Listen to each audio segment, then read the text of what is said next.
শুভ, তুমি চুপ করো। বড়দের মধ্যে তোমার কথা বলার কোনো দরকার নাই। আর আমাকে তো মিতুর অপছন্দ করার মতো কিছু নেই। আমি সরকারি চাকরি করি, মাসে লাখ টাকা কামাই। আমার মতো সরকারি চাকরি করা ছেলের কাছে যে মিতুর।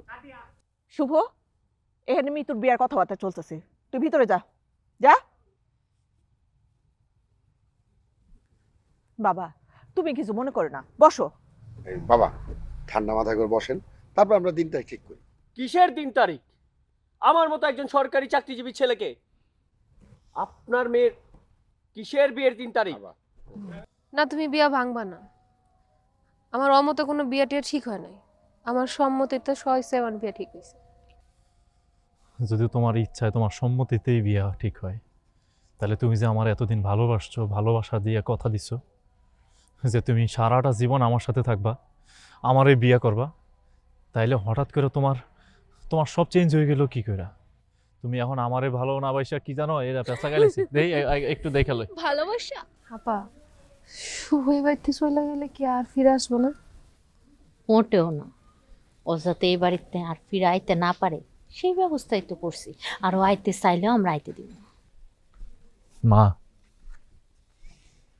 ভাইজান, আমি চলে যেতেছি। শুধু যাওয়ার আগে একটা কথা কইতে চাই, আমি সত্যি শুন না। তা ভাইজান, আপনি কই থেকে আইছেন? আমি ঢাকা থেকে আসছি, কিন্তু আমি ঢাকায় থাকি না, আমি লন্ডনে থাকি, আমি ওখানকার নাগরিক।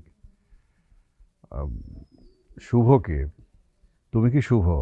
জি, আমি শুভ। রমজান আমার বিষয়ে তোমাকে বলেছে? আপনাকে কিছু কি বলার প্রয়োজন ছিল? মানে আপনি কি আব্বার কাছ থেকে কোনো টাকা পয়সা পান? না না না, আমি ওর কাছে কোনো টাকা পয়সা পাই না।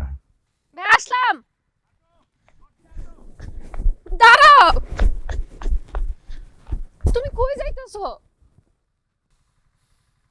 জানি না, আমার তো যাওয়ার কোনো জায়গা নাই। দুই চোখ যেদিকে যায় ওই দিকেই চলে যাব। তুমি কোথাও যাইতে পারবে না, তুমি বাড়িতে চলো। ও অবশ্যই যাইবো। ও আমাকে কথা ফালাইতে পারবো না। চলো ভাই, চল। চল বাজান, চল চল। না, আমি তো আব্বা আর আপার ভয়ে ওই বিয়েতে রাজি হয়েছিল, কিন্তু আমি তো তোমারই ভালোবাসি। মিতু সত্য কথা বলছে। আমি আর আব্বা মিলে মিতুর লগে জোরাজোরি করছিলাম, ওরে ডর দেখাইছিলাম। এই জন্য ও তোমার সাথে সম্পর্কটা ভাঙতে বাধ্য হয়েছিল। বাবা শুভ, আমি 2 দিনের ভিতরে তোমার আর মিতুর বিয়ে দিতে চাই, তুমি কি বলো? এই কথাটা যদি আর আপনি 2টা দিন আগে কইতেন তাহলে আমার কোনো আপত্তি ছিল না, কিন্তু এই কয়েকদিন আমার লগে যা ঘইটা গেছে, হ্যাঁ তো আমি কোনো সিদ্ধান্ত নিতে পারতেছি না।